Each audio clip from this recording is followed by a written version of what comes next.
You've probably heard me talking about this self-sufficient living skills bundle that's been going on. And I have been spending the last week flipping through so many of the incredible resources within this bundle. Now, I will say there's a lot. There's over 118 different ebooks and courses and lessons sharing incredible wisdom and knowledge with you so you can live off the land and you don't have to rely on this corrupt and broken system for everything for your family. Anyways, I wanted to share some of my favorite things. One, first off, is off-grid homeopathy. This course is loaded with so much incredible knowledge, talking about homeopathy for first aid, for colds and flu, how to make your own homeopathic remedies. Like, as an herbalist who loves to teach that stuff, that's pretty exciting to hear it in the homeopathy realm.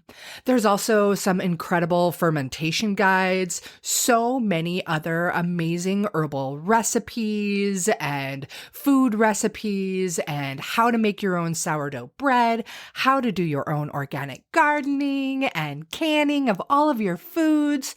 Really, there is so much. And yes, I know. I've talked about it a ton, but this entire bundle is only $50 right now until Sunday, March 24th. I'm sharing my herbal first aid skills, which is a course that's $47 on its own. I'm sharing recipes that I used when I got my products into REI for herbal first aid kits and so much more. You'll have to check it out. I'm serious. Like, you can absolutely change your life with this bundle. So there is a link in the show notes for you, and I hope you check it out. I hope you take advantage. Don't worry, you don't have to go through everything right away. You can access everything for up to a year. Once you're in the course or have the download, it's yours for life. It is a steal of a deal. Okay, self-sufficient living skills bundle in the links for you.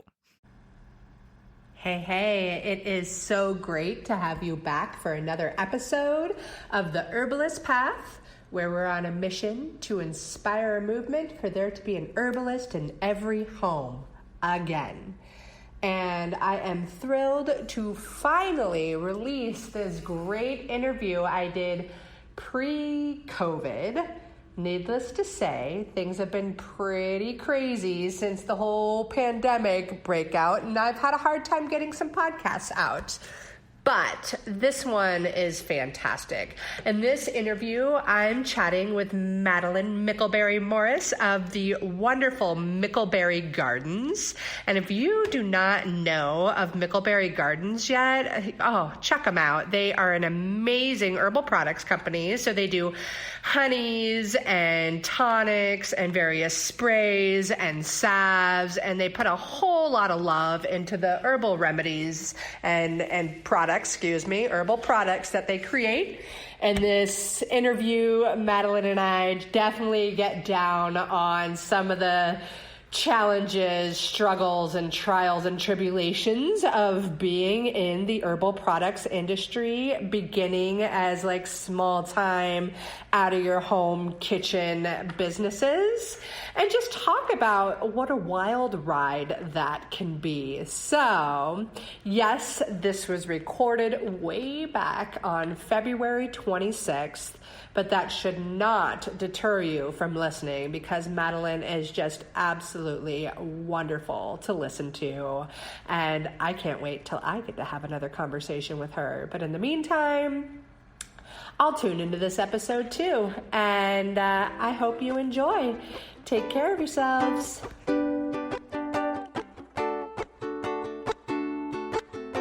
Welcome to the Herbalist's Path, where we're on a mission to inspire a movement where there's an herbalist in every home, again, with your host, clinical herbalist, Melissa Mutterspaugh. Hey, everybody. Thanks again for tuning in to the Herbalist Path, where we are on a mission to inspire a movement where there's an herbalist in every home again. And I'm super excited to bring today's guest with you, Ms. Madelyn Mickelberry Morris, to the show. She is a woman I've known for quite a while. She's got a really great herbal and honey business, Mickelberry Gardens, out of the Portland, Oregon area. I believe you started as beekeepers and gardeners and really fascinated with plant medicine, and grew her really beautiful business from just one farmer's market to now some pretty epic things. So I've had the fortune of running into Madelyn at various herbal conferences and such, and getting to tour her last space. And she's just a really beautiful, lovely being. And I think you guys are going to enjoy hearing from her. So welcome to the Herbalist Path, Madelyn. Yeah, thank you so much. Yeah, I'm super excited to have you on today. Is there anything you wanted to add to that little intro? I always feel so funny on intros. Yeah, no, I think you did a great job. Yeah, it's definitely been a journey of kind of starting my own business. It's been about 9 years that our business was officially kind of birthed. But yeah, it all kind of came from just a really a love and just really feeling passionate about plant medicine, and then also about honey and bees. That's where it all grew from. That is so cool. Yeah, tell me about that. Like how did you first get onto do you remember how you first got onto the herbalist path, or you realized like, wow, these plants are really cool, I'm going to use them in beneficial ways for my life? Yeah. For me, it really started with gardening. And I was just, when I was younger, I was just really interested in gardening. And my first passion for gardening was food. I thought like growing your own food and kind of sustainable food production was really important and fascinating. So at that time, I was just learning everything I could about gardening. And being really involved in at that time garden education. So I was working with like school gardens and teaching classes with children in gardens, and I was really focused on food. But then I just kind of encountered a lot of the more medicinal like plants that you can grow in the garden too, and that's kind of where I started kind of shifting gears and being more interested in medicinal plants instead of food plants. And I think also, we started our business, and I was at farmers markets constantly, and I was realizing I can get all these amazing vegetables from people who are really focused on producing food, and that really shifted what I was growing in my own garden. I became less focused on food and more focused on like, I want to grow pollinator plants. I want to grow, medicinal plants that I can gather and process myself. So that kind of shifted my interest more towards the medicinal plant world. That's really, really cool. It's great that, yeah, I love hearing that story of like how it started as food and then it went into the medicinal plants, but really all in all, it's all medicine right there. Yeah, exactly. That's so exciting. Do you remember like the first medicinal herb that, other than like a food plant, that you were like, holy cow, this is really great and I can use it for X, or the first like herbal recipe that you ever made? Yeah, I think, I do really distinctly remember going out to gather nettles with a friend of mine, and I had never done that before or was not really even super familiar with nettles, but that was just really exciting to go gather this like wild plant food that is, that's both medicinal and super nutritious.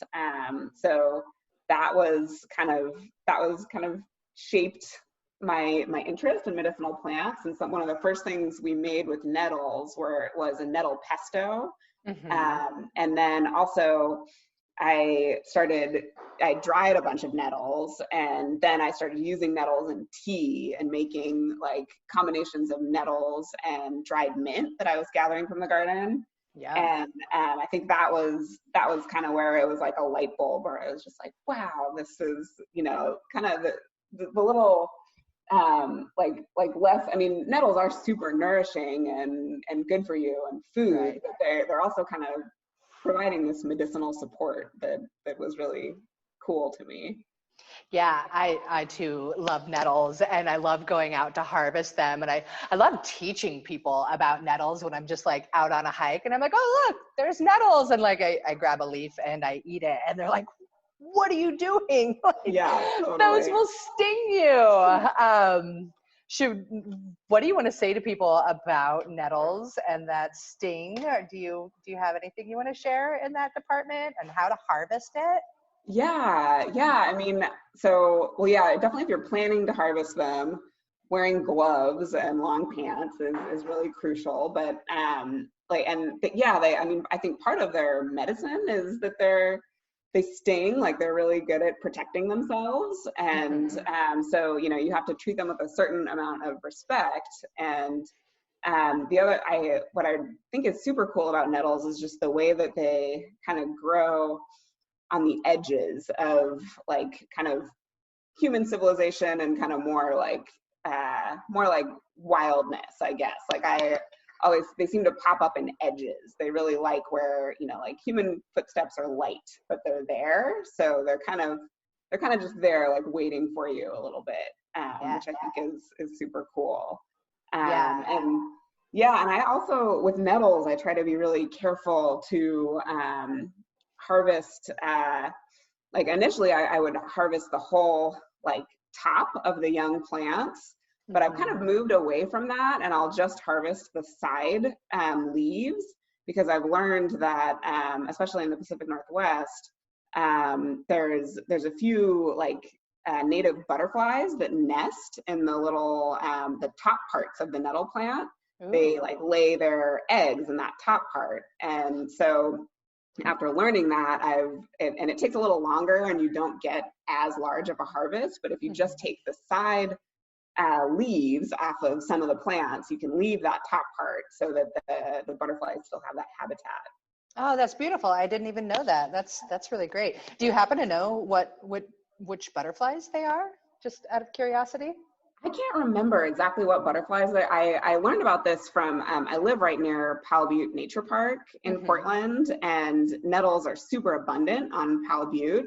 But the Friends of Powell Butte website has an article about that, and they kind of educate about that quite a bit. And Nice. yeah, I can't remember exactly what type of butterfly, but I think it is a few different species that use the nettle tips in the early spring as nest sites. That's really, really cool and really good information. I'm glad you shared that for sure. We actually saw our first butterfly of the year yesterday. For those of you listening, today's February 26th. So my daughter was homesick from school yesterday, and she plays at my shop, and we've got a really sunny space up in Welch's, Oregon, up on Mount Hood. And she was so excited to see this butterfly, and she just followed it and stared at it for like 30 minutes. It was really, really great. So now that I know not to take the tops of nettles, I can share that with her too. That's super cool. I always love, like, so for those of you that are like, wow, I know where there's nettles. And, I did mention that I will take a leaf and just chew it straight while I'm out there. The cool thing about nettles is that they grow and they have their stinging parts come out of the bottom of their leaf. They're like these little hairs, and they're filled with formic acid, much like the bite of a fire ant, and that's where you're getting stung from. But if you grab a leaf from the top instead of where those needles are, you can then fold it over and then fold again and make a little pocket. And then once you chew it, it like breaks those crystals, and you can just eat raw nettles that way. You got to be a little bit of a nut like I am, and but it's still a really cool trick to freak out your friends if you're ever on a hike or something like that, and you want to be like, hey, look at this food. But as always, make sure you're harvesting the right plant. So yes. Yeah, that's a great bit about the butterflies. Yeah, nettles are they're so amazing. Yeah. So once you were like, oh, this is really cool. These plants are also medicine. And what'd you do after that? Like, I'm sure that sparked your desire to learn more about these plants.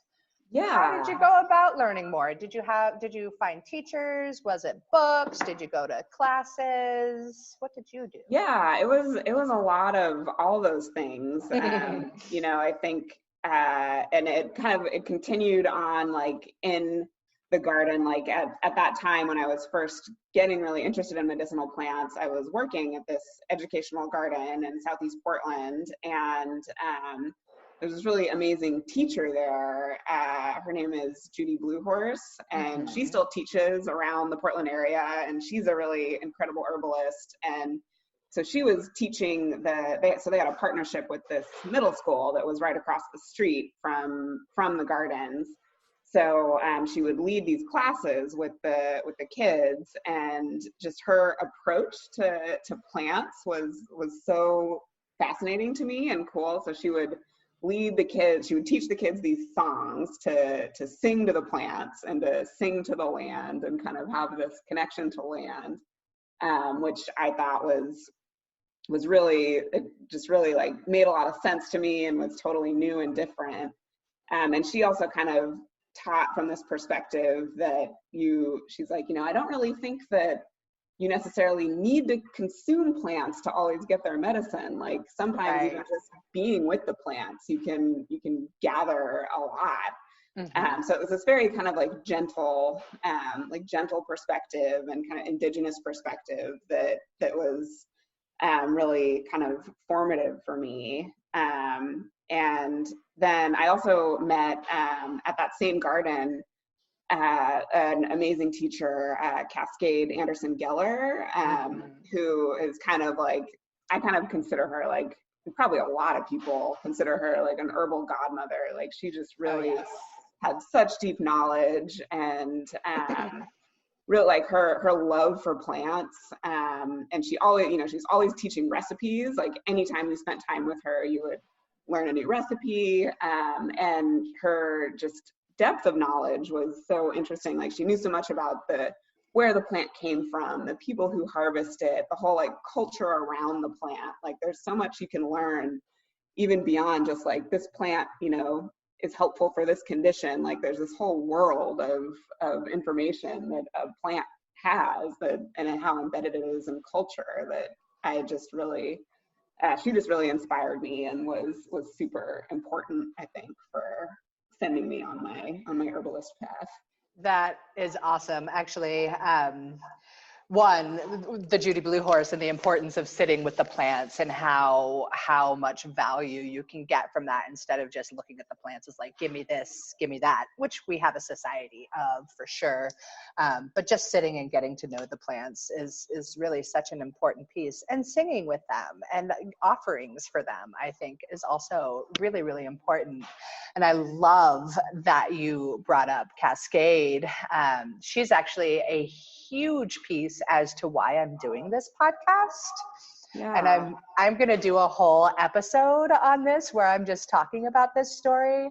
But since you brought it up, I'm going to brought her up. I'm going to just say a quick little ditty on it. Cascade, I met when I went to Brighton Bush Herbal Conference for the first time, just kind of on a whim. And this conference was when all the elders were there. And I finally realized that, oh my gosh, this is what I need to be. These are my people. I need to work with the plants more. And I went on one plant walk with Cascade, and it was really amazing. She taught us like to really pay attention to your surroundings and to listen to the plants. And if the plants near you are not healthy or near the ones you're hoping to harvest, then maybe you need to consider what you're bringing into your body if you try and harvest these other plants. And it was really a lovely walk and an amazing experience. And several years later, I left that conference and I was like, boom, I'm going to herb school. And I dove into an herb school here in Portland, Oregon, the Elderberry School of Botanical Medicine. And that made me want to learn more about like the science behind it all and what's really going on. So I did Portland School of Traditional Western Herbalism. And through that, this is several years later after this conference, and I was pregnant with my daughter. And at this school, they brought in one of the best herbalists from around the country every year. or every month, excuse me, to teach about a certain subject, and Cascade was supposed to come next. And I was so excited to reconnect with this woman and just be like, wow, ever since I took this walk with you, here's what I've done on my herbalist journey, and just to learn from her again. And she died on Herb Day, right before the class she was supposed to teach with us. And I was super bummed, but she, for the next almost 2 weeks, came to me incredibly powerfully and vividly in my dreams. And she would look at me directly in the eye and say, you have what it takes. You have the voice. You have the power to shout it from the mountaintops and treetops about the importance of using these plants as medicine. You need to do it for the people. You need to do it for the plants, and you need to do it for the planet.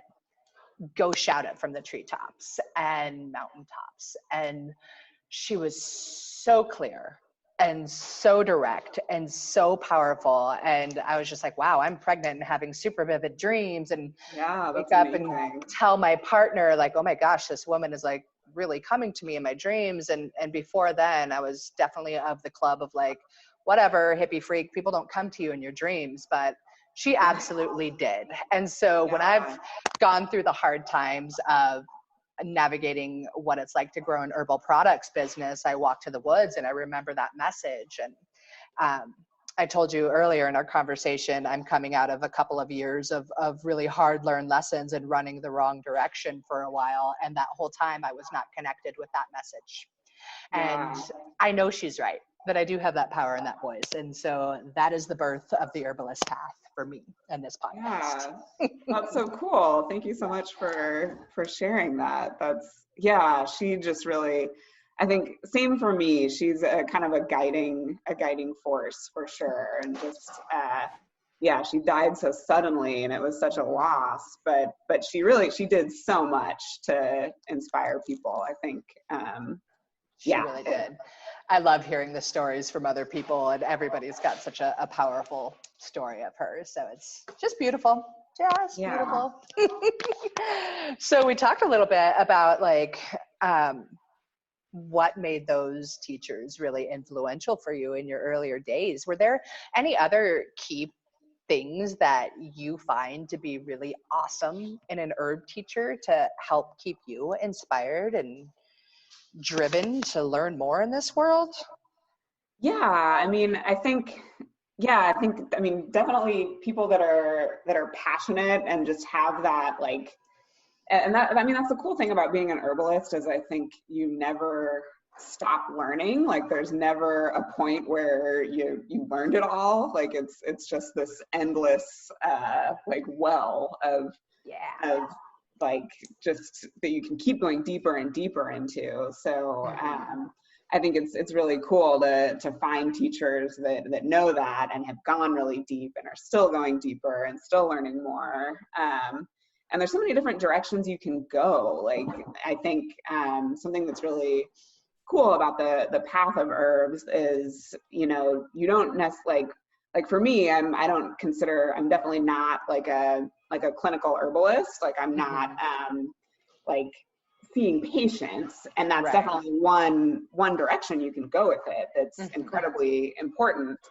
But I think also just going the direction of just working with plants, growing plants, growing them in your garden, sharing them with your family and your friends, and just going deeper in that way is another, like, incredible way to be an herbalist and to kind of refine those skills. So I love the kind of tagline of an herbalist in every home, because I think that's just really powerful, and really, like, using herbs before you're like really ill or really need them, like using them to just support your daily life and wellness is kind of like the most powerful way that the herbs can really, like, make a huge difference. Absolutely. And you happen to make some really awesome herbal products that can help support people in their bodies in a daily daily fashion. I love that. I think that's beautiful. Thanks. And I love that you mentioned also that there are so many different directions and different paths to take as an herbalist, whether you're the farmer or you're the teacher or you're the clinician or you're the community herbalist or just being the herbalist in your family and using these plants for yourself or your children. And yeah, there's just so many great directions, and you can take lots of those paths, or you could take just one little step down one path. And I think, yeah, there's so much truth to like it being an ever evolving learning process. There's so much to know, and it's always fascinating. I think that's part of what made me fall in love with it. Like as a student in traditional schools in the United States for so many years, I found myself getting bored quickly. And with herbalism, I know I'll never be bored. Yeah, I'll always have something totally new and exciting to learn. So yeah, and then I think we're similar because I also went down the path of starting an herbal business, and that came from this passion for herbs and interest in herbs, and and running a business can be really challenging. Like, things that you didn't expect to have to worry about or think about can suddenly become all consuming, and you can like kind of lose sight of why did I start doing this? What am I doing? Yeah, totally. This is so hard. But just comes back to that, like, why did I get into this? It was for the plants, and helping people have access to like really high quality herbs is kind of what I try to always come back to when I'm having those moments of like, like this is just just worrying about things that were not why I got into it, but are part of it.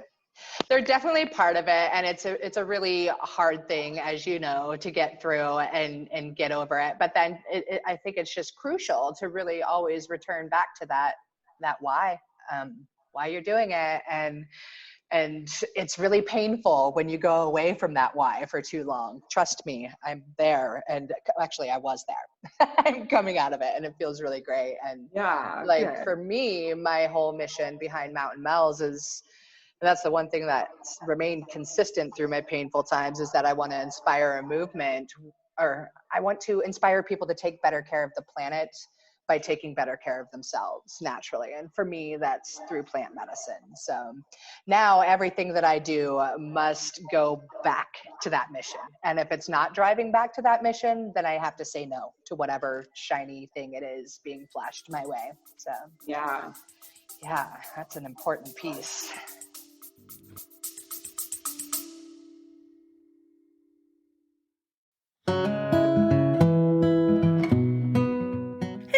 I wanted to take a quick pause to show some love and gratitude to our sponsors of the Herbalist Path podcast, who make this show possible for me and possible for you too. So here it goes. Medicinal mushrooms are all the rage these days, if you didn't know already. And with great reason, because they are powerful medicine that can improve your health and your life in so many different ways when they're well made. Yeah, it's true. There's a lot of stuff on the market that isn't going to be so effective. And that's why you need to find a brand that you can actually trust. For me, that brand is Wholesale Wellness, and this is the creation of a brilliant woman and fellow mama, Jamie Bonfiglio. She's an international mushroom educator that has been working in the medicinal mushroom industry for years. And this is when she saw firsthand how many other companies take shortcuts when it comes to their products. And Jamie wasn't having it. She set out to build her company the right way. Wholesale Wellness is here to raise the industry standards so those crap mushrooms on the market aren't getting into your body or your family's body. Wholesale Wellness is the first company to test and report nutritional facts for all of their extracts. They go beyond industry standards every step of the way, from sourcing to extraction and final testing. And as the owners of the largest medicinal mushroom farm in the United States, Wholesale Wellness is taking control of their supply chain for the highest quality and absolute full transparency.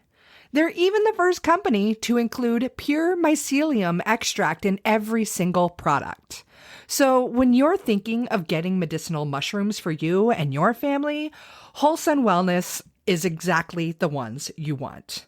Also, be sure to check out their new Mycolites. These are the world's first dissolvable electrolyte tablets. They're featuring functional mushroom extracts that'll give you more energy, more stamina, and recovery as well. And who couldn't use all of that? The other thing is, they are these adorable little mushroom-shaped tablets, and they come in like a little Altoids box, but way cooler than Altoids because they're Mycolites.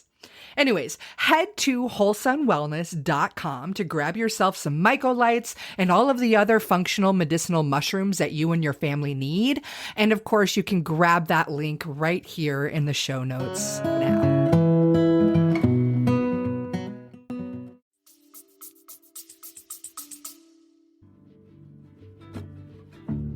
Hey, how you doing? You know, we're all in the same boat of crazy these days, with tons of unexpected stress. And now we have an election coming up and kids schooling at home, and, you know, going through global transitions is hard and it's downright stressful. Luckily, Mountain Mel's is here to help. We've got info just waiting for you on herbs that can help you melt away that stress au natural. So, to get our free guide on herbs to ease stress and anxiety, sign up at mountainmels.com/pages/herbs to ease stress. Again, that's mountainmels.com/pages/herbs-to-ease-stress. And we'll get our free guide sent out directly to you. Now, go empower your inner herbalist.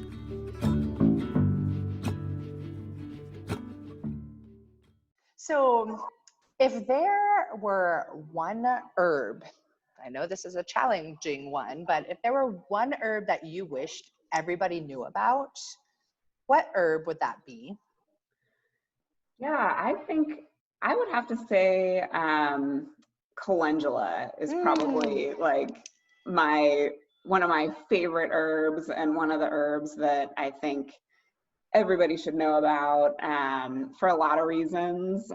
It's just, well, it's extremely easy to grow, which is, and like that's a great way to work with calendula, because just growing it and harvesting it yourself. Oh, look, there's a beautiful calendula mural in Mountain Mel's space.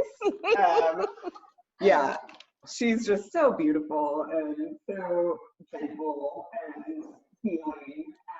So, you know, it's one that you can grow and harvest on your own very easily. I love using calendula in tea. And the thing I love calendula the most for is for the skin. Like making a calendula oil is like something I think everybody should have in their lives, just because it's so healing. It's like safe for everybody to use, and just a good way to like integrate that kind of self-care where you're using an herbal oil that you made yourself to, you know, really nourish your skin and heal like so many different skin problems. Yeah, I think calendula is my favorite. That's awesome. So I also love calendula. That's why I'm sitting next to this incredibly beautiful mural my friend painted for me. And she's just so vibrant and sunshiny. And I always have a song that I sing when I'm harvesting or standing around calendula. And it changes all the time, but the basics are calendula, you are my friend Jula, I remember when you were, and then like I'll just kind of go off into whatever story I end up having with me at the time or wherever the plant takes me. But yeah, you can totally use calendula, you are my friend Calendula, you are my friend Jula. I will definitely be using that. I love it. It's so catchy, and like every time now that I hear the word calendula, it immediately triggers that tune in my head. So yeah, songs are super fun. Can you tell people how you make your calendula oil, or how you would recommend somebody at home to make calendula oil? Yeah, sure. Yeah, the way I do my oil is so gathering the fresh herbs, and then I typically dry the calendula before making the herbal oil, which you don't necessarily have to do, but I just I like doing that because then I can have like a kind of like a stash of calendula to use throughout the year, and you can use some for tea and use some for oil, and then but yeah, and then when I come to actually making my herbal oil, I'll like powder the calendula, and then usually what I use is organic olive oil to make herbal oils. But you could definitely use other oils like sunflower oil or almond oil, or if there's a particular oil that your skin really likes, it could be any oil. Mm-hmm. And so I combine the ground calendula and the oil, and I like to keep it really warm, at least like 100 degrees for several days, up to, I'll go like a week to 2 weeks. Sometimes like a full moon cycle is like the ideal amount of time to let an herb extract.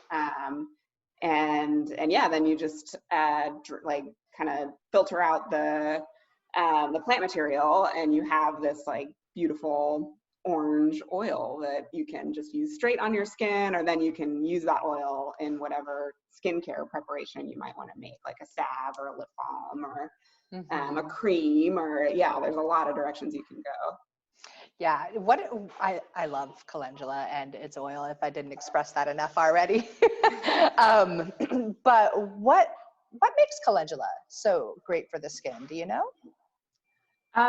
Yeah, I mean, it's known to be a vulnerary, which means it just helps the skin heal. If there's any kind of so it helps with cell regeneration. So if there's any reason the skin is unhappy, or if there's a cut or a scrape or a rash or anything like that, calendula just really gently helps the skin recover and heal more quickly.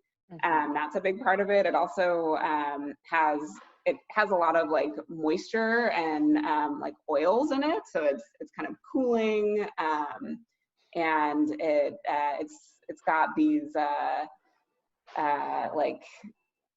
what's the word, kind of like its essential oil is just really healing and powerful. Yeah, it's such a great herb, especially for the skin and its ability to help regenerate those skin cells. I absolutely love it.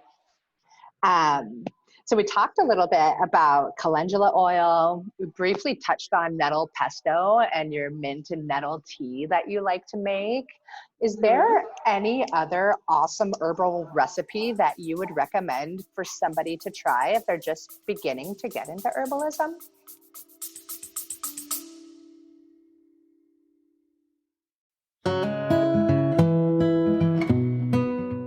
Hey, I wanted to take a quick pause to show some love and gratitude to our sponsors of the Herbalist Path podcast, who make this show possible for me and possible for you too. So here it goes.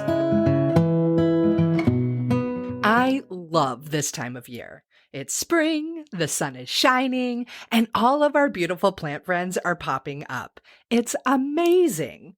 Unless, of course, you're one of the millions of people who suffer from seasonal allergies.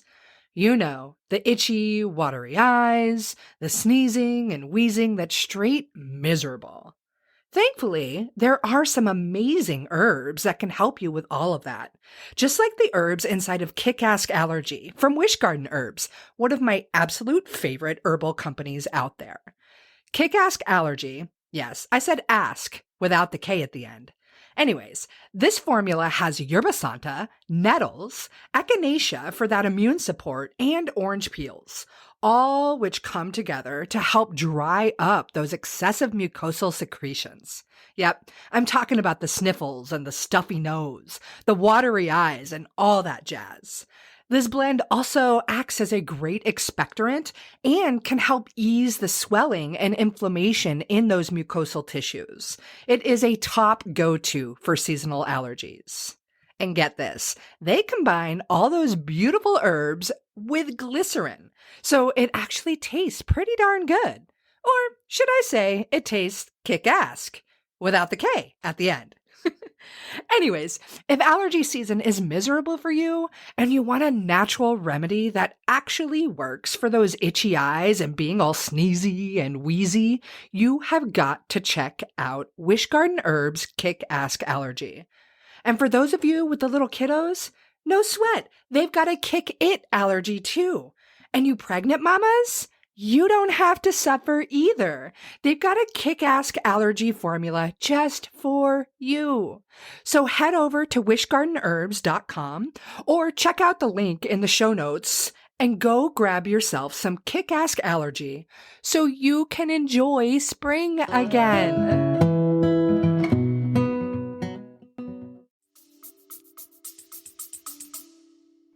Yeah, I mean, one of my favorites that kind of inspired um, my whole business was based around making herbal vinegars.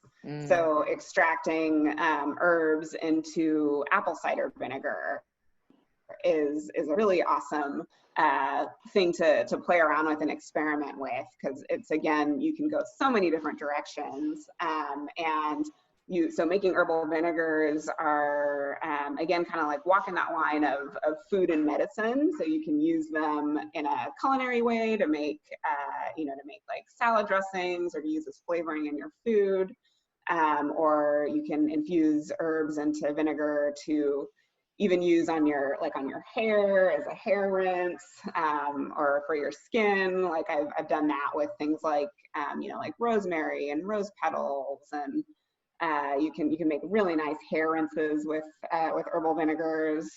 And then again, like our product line is all oxymels, which are combinations of herbal vinegars that we then combine with raw honey. So that creates this like really sweet and sour, delicious way to consume herbs.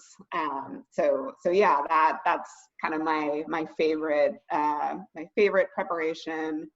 It's kind of the main thing that my business makes and sells are oxymels, and it all just started with playing around with herbal vinegars in my kitchen. And herbal vinegars are really cool too, because it's a way to extract the constituents of herbs, and it's a little more gentle than using alcohol, but vinegar is really good at extracting constituents, but they just end up not quite as concentrated and strong as in an alcohol extraction, which can be nice in a lot of circumstances. Mm-hmm. And they're also really safe and good for people who might want to avoid alcohol. So great for kids, great for recovering alcoholics, or really just anybody who might be avoiding alcohol for a variety of reasons.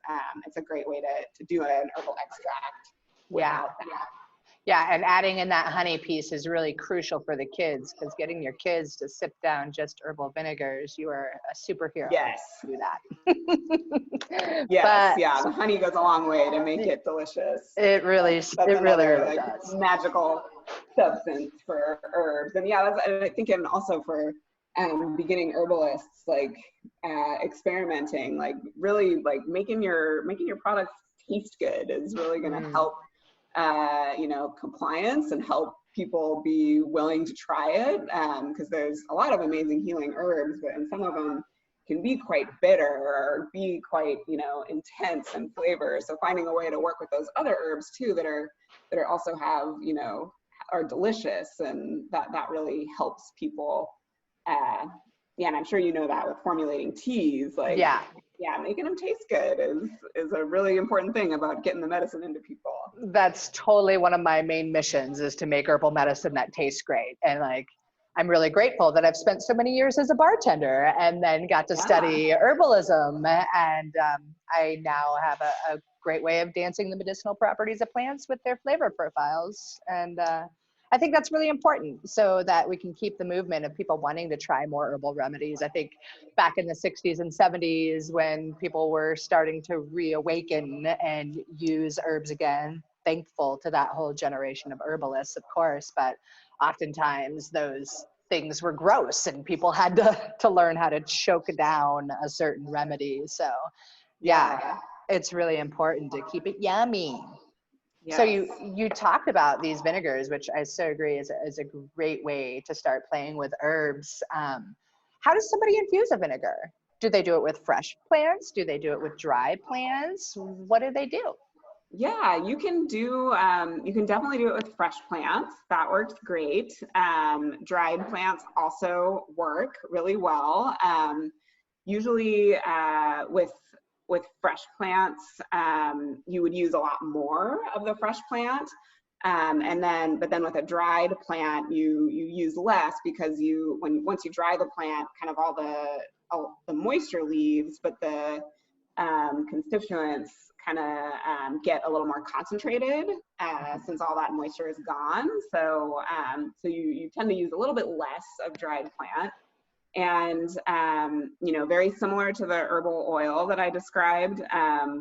I actually don't when I'm making a vinegar extract. I typically don't grind the plant material. I use it whole, but you can kind of like break it up with your fingers a little bit to let some of those qualities like break up, and then you pour the vinegar over them. A really important thing with working with vinegar is you want to not use metal, because the vinegar will so if you're using like a mason jar, you wouldn't want to use a metal lid, because the vinegar will actually corrode the metal. So definitely plastic lids are important with vinegar extracts.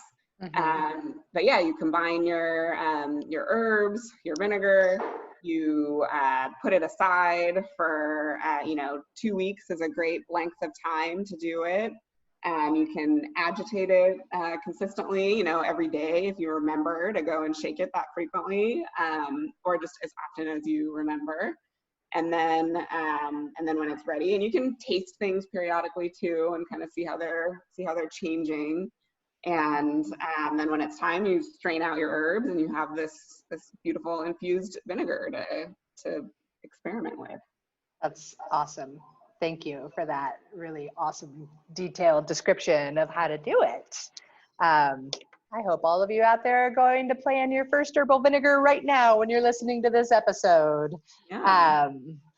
So was there a point in your path, like as a gardener and growing food and then starting to learn about these plants and how they could be used as medicine? Was there one day when you just suddenly recognized you were an herbalist, or was there a point in time when you felt like, okay, I can now identify as an herbalist? Yeah, so I think the time when I started officially feeling like I'm an herbalist was after, harvesting, playing around with recipes, sharing them with people, and getting really good feedback, like people really liking what I was making, and just feeling like I was getting somewhere with making things that were really,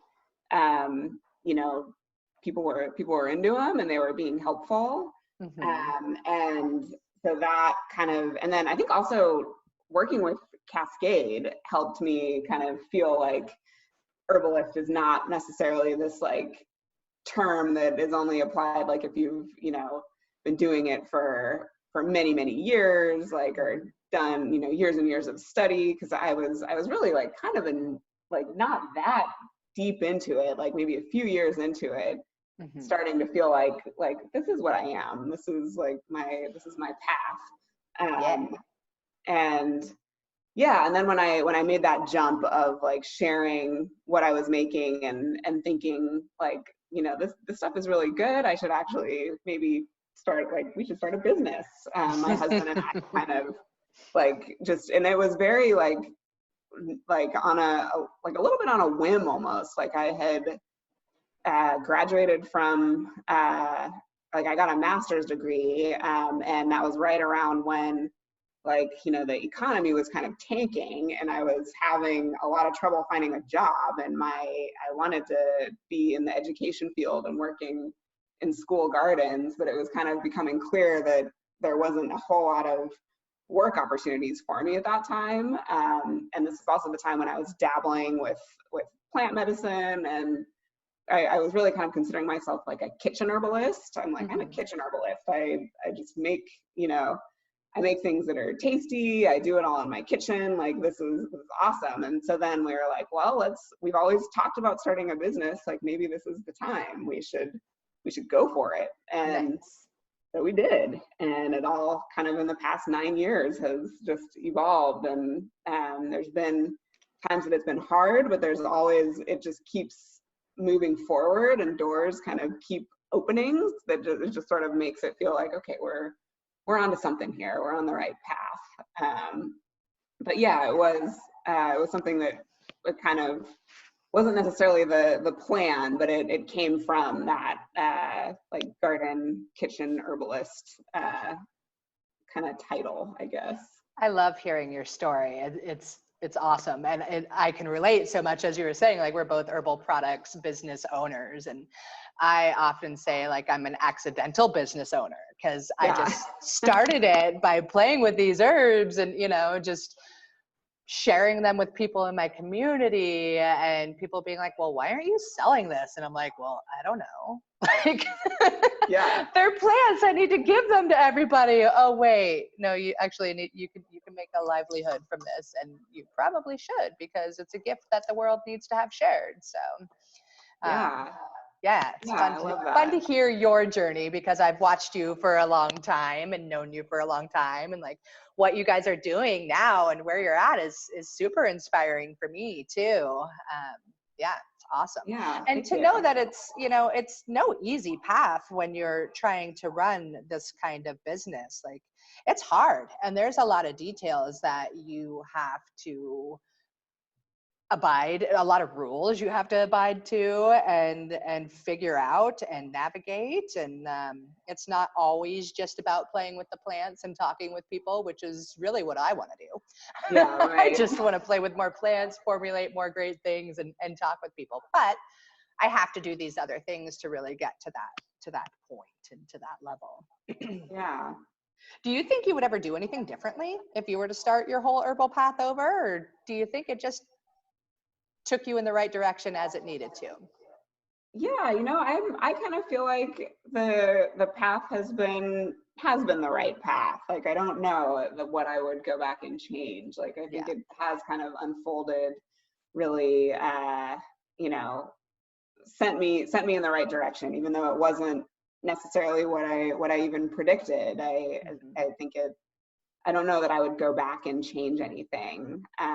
But I do think, as I continue on the path, kind of like we talked about earlier, just maintaining that, like, coming back to why I started in the first place, what the bigger goals are, and kind of having that, like, that personal mission is really important, just to make sure that the path continues in wherever it may take me. And that may change and may be the same. I am not able to predict what that's going to be exactly, but I think, having that personal mission of why you started, and trying to remain as true to that as you possibly can is really the best thing you can do.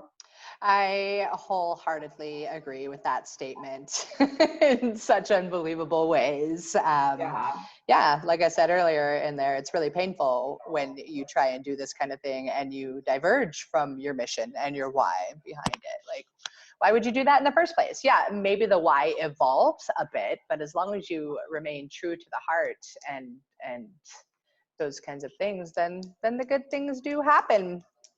Of course, you've got to navigate some turbulent waters every once in a while, but and I think just you don't always know what you're doing. You have to just, like, kind of fling yourself into it and go for it. And yep, I call those mistakes I've made are valuable learning lessons. Yes. And there are many. Yes. But I wouldn't give them up. You come back a stronger, wiser being and able to do even more with that why. So Yeah. that's exciting too.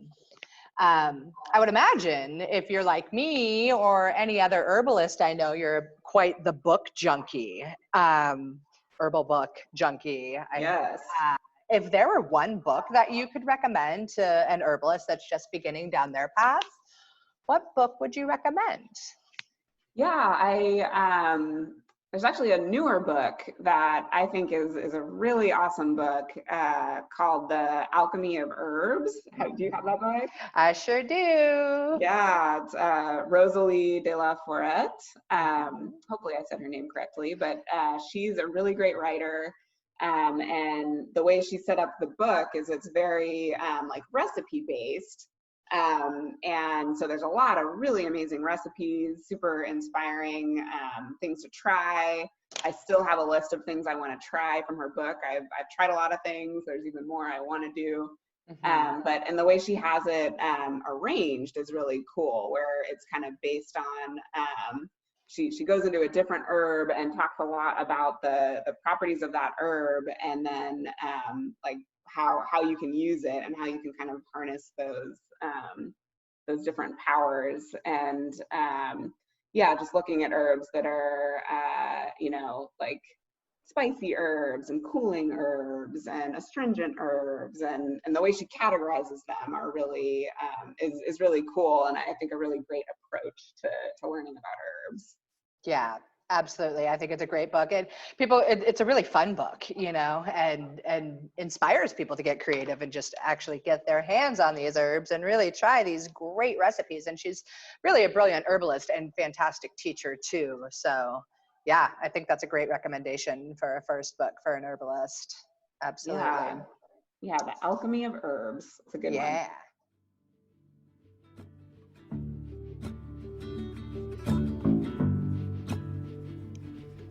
Wow, what a great chunk of knowledge we just heard.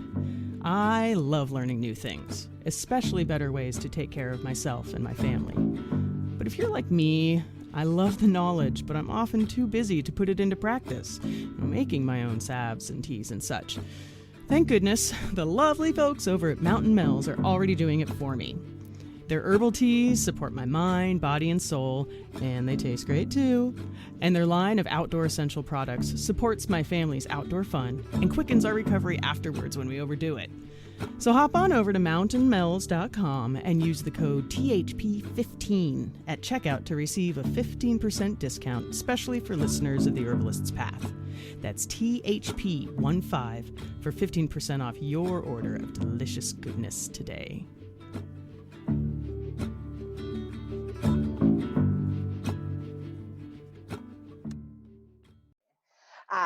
Is there any other big pieces of wisdom or advice you would want to share with somebody just heading down their herbalist path? Yeah, I mean, I think just really trying to incorporate herbs into everything is the best way to learn and to keep. So it's like everything you cook, you have so many opportunities to use herbs. When you're taking a bath, when you're getting ready in the morning, even if you want to purify spaces with smoke. I got in a series of car accidents and ended up deciding that I needed to purify my car using smoke. So even things like driving, you can incorporate herbs. I think it's just finding creative ways to just have them in your life all the time and have them supporting you all the time is really the best way to really have that strong relationship and to have them there for you when you need them. Yeah, I love that. That's a great piece. Use them. Yeah. Be with them.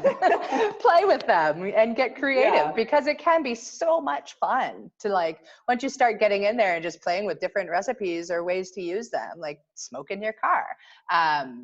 I love it. That's a great piece. Really, really great piece. So as I state all the time in this podcast, the whole mission is to inspire a movement where there's an herbalist in every home again, like there once was. In your view, what's the greatest reason that you think there should be an herbalist in every home?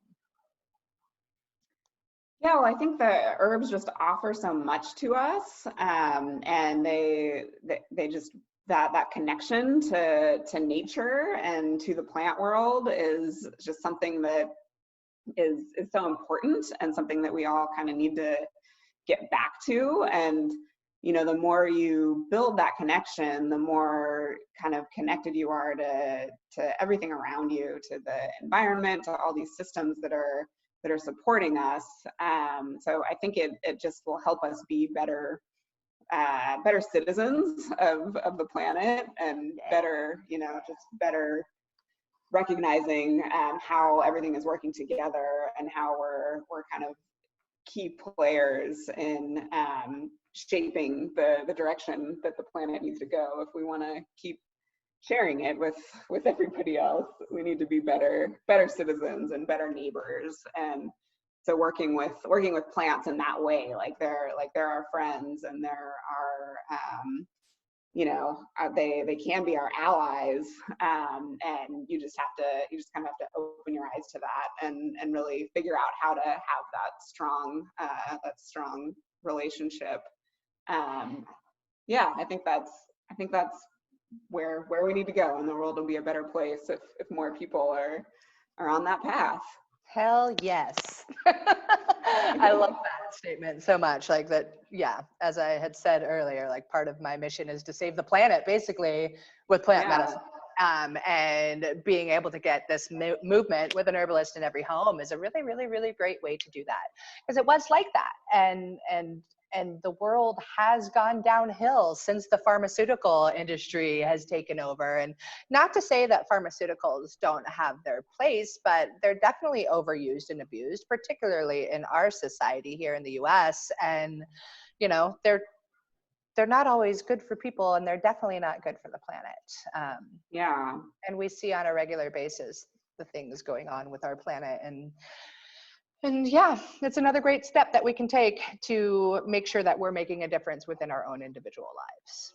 So yeah, thanks for sharing that. Yeah, and it's so empowering, I think, to just have to realize that there's all these tools available that are very abundant if you look for them. So totally. I think it's you just always have friends when you're friends with the plants. They're everywhere. Yes, they are.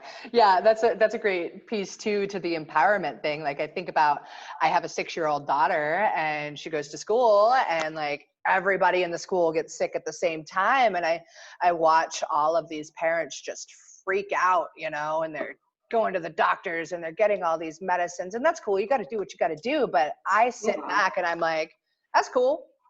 I know what to do, And I do feel completely empowered to be like, all right, I know how to handle this situation. And I don't have to run to somebody else to put my child or my own health into somebody else's hands. I can, and I will when necessary, but it's not necessary for everyday sicknesses that are running through schools these days. Yeah, absolutely. So we have talked about a lot. It's been super fun having this whole conversation going. I'm curious if there's any other major pieces you think we maybe missed out on, or that you would like to add, so these herbalists and herbalists to be can have a even more fun journey down the herbalist path. I think we covered a lot of really good ground. I think, anybody who's called to the path just should keep going forward, and keep learning more, and keep experimenting, and being creative, and sharing what they learn, and it'll just really help all of our lives be better and more full, and just expand your world. So I'm really excited about that possibility for people that are listening. Heck yeah. So where can these people find you? I want them to hopefully get to try some of your wonderful honey herbal tonics and some of your awesome products. Where can you be found? So we're based in Portland. We have our medicine making space and factory store in Northeast Portland. We have a website, which is mickelberrygardens.com. And then our products are available at lots of different retailers, like high quality retailers. We're available in New Seasons, Whole Foods, and a lot of different co-ops and natural grocery stores. We're pretty widely available in the Pacific Northwest, and we're expanding to more and more shops all around the country, which is really exciting. And then we still have a farmers market booth every Saturday at the Portland Farmers Market, so you can find us there and taste everything. I definitely kind of check out our website and look for us in stores. Cool. Are you guys on social media anywhere? Can they follow you? Yeah, we're on Instagram, Mickelberry Gardens, and we're also on Facebook. And I'm always, that's one of those things. I always feel like I should be doing more with the social media, but we do have a social media presence. So yeah, come find us. Onto that social media presence. It's important, but I'm at a point where I'm like, hey, how about you just tone down trying to focus on that? Like, I see your guys' page, and you guys should definitely check it out, because you can see a lot of their processes and really see what they've got going on and the plants that they use. It's really, really cool. And I love that you're not devoting all of your time to, oh my gosh, I got to put this new Instagram post up, because I quite frankly believe it's a bunch of crap. No offense to all of you that found this podcast on Instagram or whatever. I'll still be there. I'll still be searching. But I think in the entrepreneurial journey, many people will be like, you have to be on there every day posting at this hour. And I'm like, wait a friggin' second. Like, yeah, I know. Start this so I can sit on my phone. Cool, but yeah, exactly. Yeah, but we try to, with Instagram, and I'm not a super frequent poster, but I do try to kind of give a little behind the scenes look at, what we're doing, like what plants we're processing, what our processes look like. So yeah, that's maybe something to tune into. Yeah, it's super cool. Wow, that was super fun. Thank you so much for joining me on the Herbalist Thank you so much for inviting me. I think you shared so many great tidbits for people to really take some actionable steps to get out there and get their hands dirty and start exploring and experimenting with great herbal remedies for themselves. Yeah. Awesome.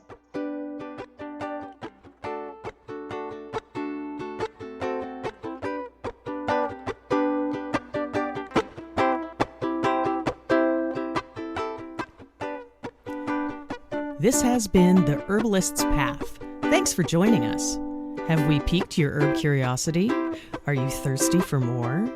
Well, then check out the show notes of today's episode for exciting educational opportunities, workshops, and courses. If you'd like to support our mission, please subscribe, rate, and review to help others find us.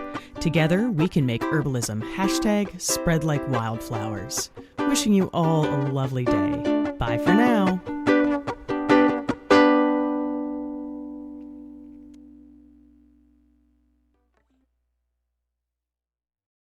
It has been so much fun and so, joyous watching all of my medicinal plant friends popping up in my garden, from the Elecampane to the comfrey and the arnica. I love seeing these friends pop up. And if you are still trying to decide what to grow in your medicinal herb garden, you've got to grab my guide. It's all about the most essential herbs that every mom should know and should grow. So I teach you how to grow them and the many different ways that you can use them. If you want to grab the guide, go ahead. It's free, and I'm pretty sure you're going to get a lot of delight and use out of it. And there's a link to it in the show notes. I'm wishing you tons of happy medicine planting.